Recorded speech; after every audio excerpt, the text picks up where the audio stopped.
Bismillahirrahmanirrahim. Assalamualaikum warahmatullahi wabarakatuh. Kembali lagi bersama saya Git Aprilianti, mahasiswa Universitas Muhammadiyah Cirebon, semester 5, kelas Manajemen Keuangan.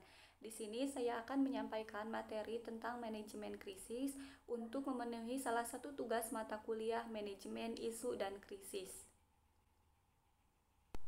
Langsung saja ke pembahasan. Yang pertama yaitu pengertian krisis.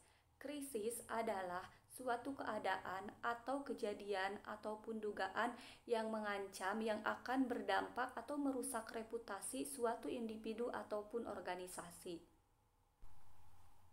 Nah, selanjutnya poin yang kedua yaitu jenis-jenis krisis. Terdapat 7 dikategorikan sebagai jenis-jenis krisis. Yang pertama yaitu bencana alam, misalnya seperti terjadi gempa bumi, banjir, maupun lain-lain.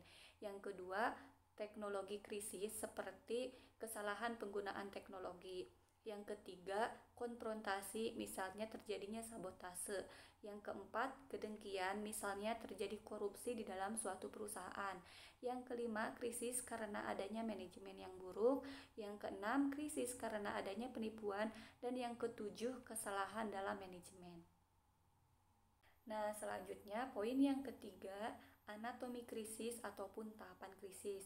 Terdapat 4 poin. Yang pertama yaitu tahap prodromal. Tahap prodromal merupakan tahap gejala krisis ataupun tahap yang masih awal. Misalnya perbedaan pendapat antar manajemen ataupun adanya tuntutan untuk kenaikan upah. Yang kedua yaitu tahap krisis akut. Tahap ini merupakan tahap munculnya berbagai kerusakan dalam krisis. Misalnya munculnya isu-isu yang sudah menyebar luas. Selanjutnya, poin yang ketiga yaitu tahap krisis kronis.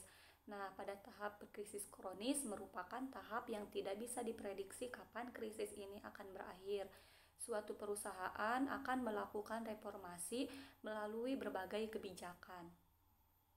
Nah, selanjutnya tahap yang keempat atau tahap yang terakhir dari anatomi krisis adalah tahap resolusi atau penyembuhan.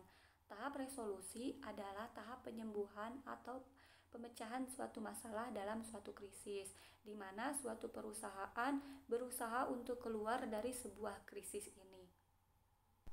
Nah, jadi dari pembahasan tadi dapat disimpulkan bahwa krisis adalah suatu peristiwa yang sedang terjadi ataupun sedang diperkirakan, yang mengarah pada situasi tidak stabil dan berbahaya yang mempengaruhi suatu individu, kelompok, komunitas, maupun pada masyarakat.